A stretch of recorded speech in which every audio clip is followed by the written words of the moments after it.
Resulta indiscutible que hacia finales del siglo XX la sociedad civil cobró un importante protagonismo. Pueden destacarse varios elementos que explican esto.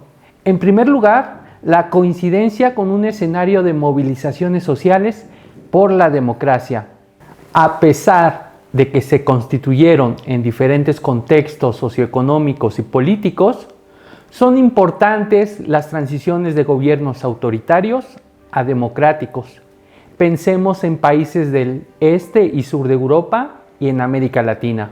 En términos generales, como parte de este primer elemento, se deben mencionar que las resonancias de la sociedad civil aparecieron como críticas al modelo autoritario, las cuales se presentaron principalmente asociadas a la defensa de la dimensión cívico-política de la ciudadanía, al establecimiento de asociaciones e iniciativas ciudadanas y a la ampliación del espacio público. En segundo lugar, existe un vínculo entre el protagonismo de la sociedad civil y el proceso de crisis de los estados de bienestar. Fundamentalmente, la importancia que adquirió la sociedad civil se asocia con las críticas que surgieron en Europa desde la derecha, así como desde los nuevos movimientos sociales.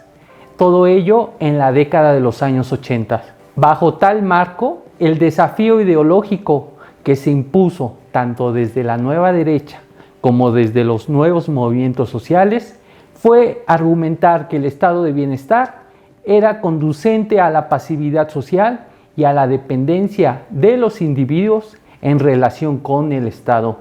Esto se justificaba por las limitaciones del Estado para absorber una creciente ola de demandas de diferentes sectores de la sociedad. El acento de la dimensión política de la crisis adjudicaba al Estado las dificultades para compatibilizar las exigencias del orden político, es decir, pleno empleo, redistribución del ingreso, entre otros, con los requisitos del capital privado, a saber, la alta tasa de acumulación y productividad. En tercer lugar, el protagonismo de la sociedad civil se desarrolló en paralelo a la crisis de representación que se profundizó al retorno democrático en diversos países. Esto implicó un mayor distanciamiento entre los actores que deberían encontrar un modo de representación y las fuerzas políticas que supuestamente los deberían representar. A lo anterior se aunó la presencia de partidos cuyo interés central es el electoral y por lo tanto los objetivos que se dirigen hacia la obtención de votos y diluyen de manera sus contenidos programáticos. En términos más generales, este nuevo escenario estuvo determinado por la debilidad de las instituciones tradicionales de la democracia.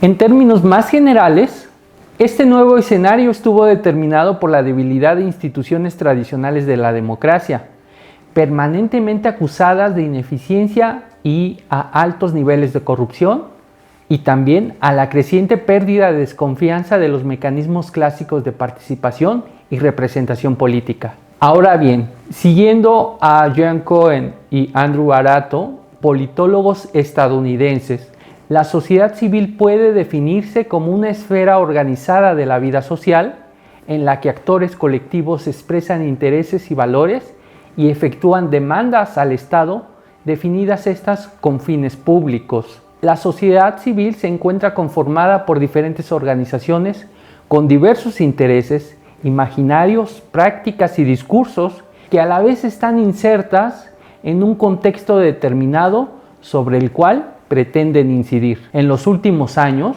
se ha discutido la importancia de la participación de las organizaciones de la sociedad civil en la elaboración de políticas públicas. Entre los principales argumentos destaca que establecer mecanismos de interlocución entre la sociedad civil y el gobierno aumenta la representatividad de la acción gubernamental y vigoriza la vida democrática de las instituciones, fortaleciendo así la gobernabilidad de los estados.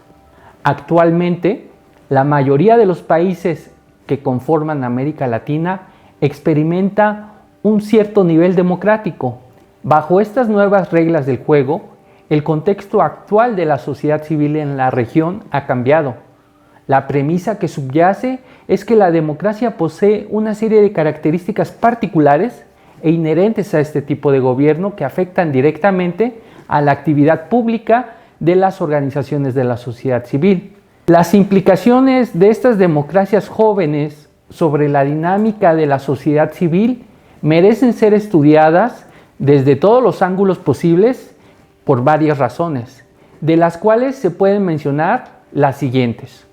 Primera, las organizaciones de la sociedad civil son formas organizadas de acciones colectivas que representan la capacidad de la ciudadanía para reunirse en torno a un fin o interés común.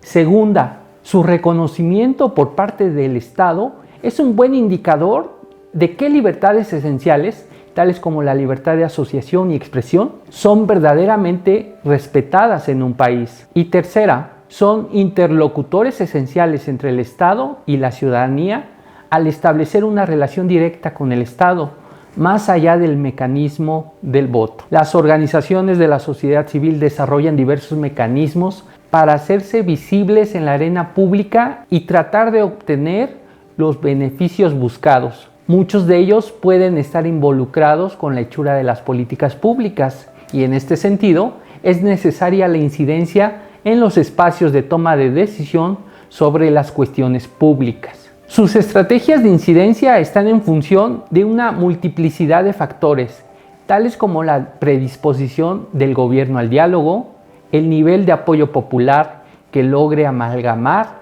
la demanda de las organizaciones de la sociedad civil, la estructura y organización al interior de estas y su nivel de profesionalización, entre otras. Con o sin la estructura de libertades garantizadas por un Estado democrático, la sociedad civil organizada ha encontrado canales de comunicación y organización para buscar la incidencia en la política pública, desde los más tradicionales como la formación de partidos políticos, sindicatos o unión de trabajadores, hasta las más modernas, como las sociedades virtuales. Los dispositivos decisorios son aquellos en los que la sociedad civil puede participar directamente en la toma de decisiones públicas, por ejemplo, los consejos gestores o ciudadanizados. Estos pueden estar amparados por el marco legal de una democracia y en muchos países se encuentran a escala local.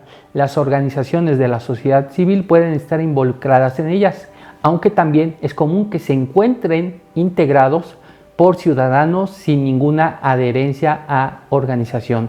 En México falta una labor de concientización en torno a las organizaciones de la sociedad civil y su importancia en la elaboración de políticas públicas. Históricamente, muchas organizaciones se gestaron a partir de la iglesia o de filántropos privados que no deseaban enfrentarse con el gobierno.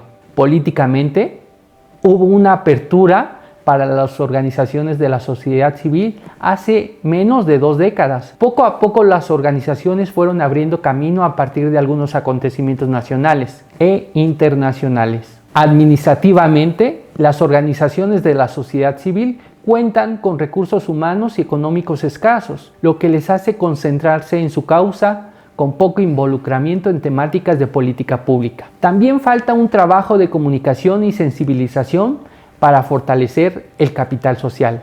Es importante mencionar que al menos el 20% de la población en México ha donado tiempo y talento en el año a alguna organización de la sociedad civil. Sin embargo, solo el 1% de la población en nuestro país es voluntaria en organizaciones de la sociedad civil. El principal aporte voluntario se da en escuelas, seguido de la iglesia. Finalmente, los temas de la agenda pública enriquecen el debate con nuevos puntos de vista, movilizan la participación política y social y la deliberación de asuntos de interés común. Apoyan o se oponen a propuestas de políticas y programas. Promueven soluciones en pequeña escala que sirven de base para el diseño posterior de programas gubernamentales en escalas mayores. Han sido contratados por los gobiernos para la gestión de sus programas. Han monitoreado y retroalimentado a los programas gubernamentales. Finalmente, es importante mencionar la relevancia de las organizaciones de la sociedad civil para revitalizar la participación ciudadana y con ello fortalecer nuestra democracia.